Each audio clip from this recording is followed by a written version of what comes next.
Olá pessoal, tudo bem? Hoje vamos falar sobre um assunto que gera muitas dúvidas aos contadores e empresários, que é sobre os anexos do Simples Nacional e sobre como deve ser calculado o fator R. Acompanhe! O Simples Nacional é um regime tributário criado exclusivamente para as microempresas e empresas de pequeno porte.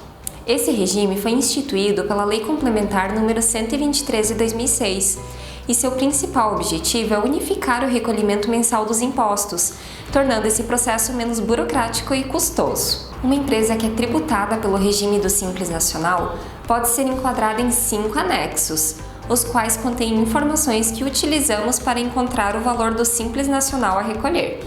Os dados eles são diferentes em cada anexo e você deve primeiro identificar em qual anexo que se encaixa a sua atividade, pois o que determina se a empresa se enquadra em um anexo é a atividade dela.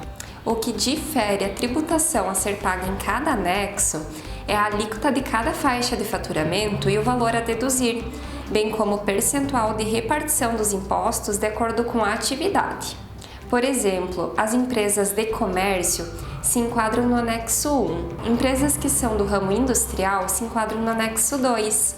Já as empresas que são prestadoras de serviço podem se enquadrar nos anexos 3, 4 ou 5. A Resolução CGSN 140 de 2018 dispõe sobre o enquadramento das atividades nos anexos do Simples Nacional, e no artigo 25 podemos ver quais atividades de prestação de serviços que estão enquadradas nos anexos 3, 4 e 5. Para fins de determinação se uma empresa terá sua atividade de prestação de serviços tributada pelo anexo 3 ou pelo anexo 5, devemos observar uma regra bem específica, que é o cálculo do fator R. Para calcular o fator R, é preciso ter o valor total da folha de pagamento da empresa e a receita bruta, ambos dos últimos 12 meses do período de apuração. A base de cálculo do fator R está disposta no parágrafo 24 da Lei Complementar 123 de 2006. Para as empresas que possuem atividades listadas nos incisos 5º do artigo 25 da Resolução CGSN 140 de 2018,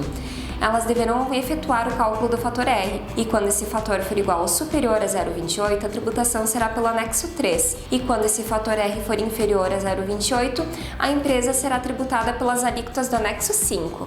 Portanto, a análise primordial parte da atividade da empresa. Na sequência, identificamos em qual anexo a atividade da empresa se enquadra. Depois, verificamos se essa atividade será sujeita ao cálculo do fator R. Eu trouxe um exemplo de um cálculo do fator R para demonstrar de uma maneira mais fácil como que funciona. O fator R é calculado pela divisão do valor da folha de pagamento dos últimos 12 meses pela receita bruta total dos últimos 12 meses. Então, eu vou pegar a atividade de fisioterapia como exemplo, pois esta atividade está sujeita ao anexo 5, mas dependendo do cálculo do fator R, ela poderá ser tributada no anexo 3. Essa empresa de fisioterapia teve uma folha de pagamento dos últimos 12 meses de R$ 72 mil.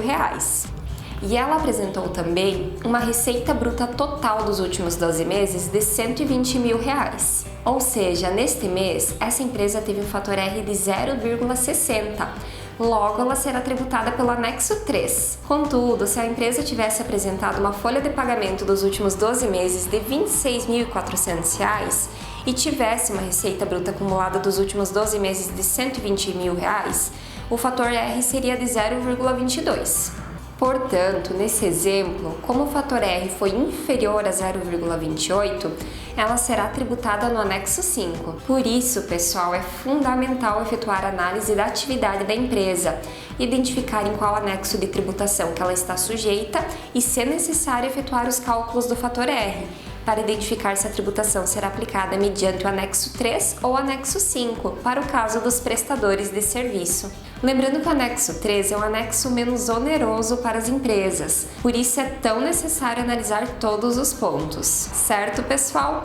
Espero ter contribuído com o seu entendimento sobre essa matéria. Nos vemos no próximo vídeo. Até mais!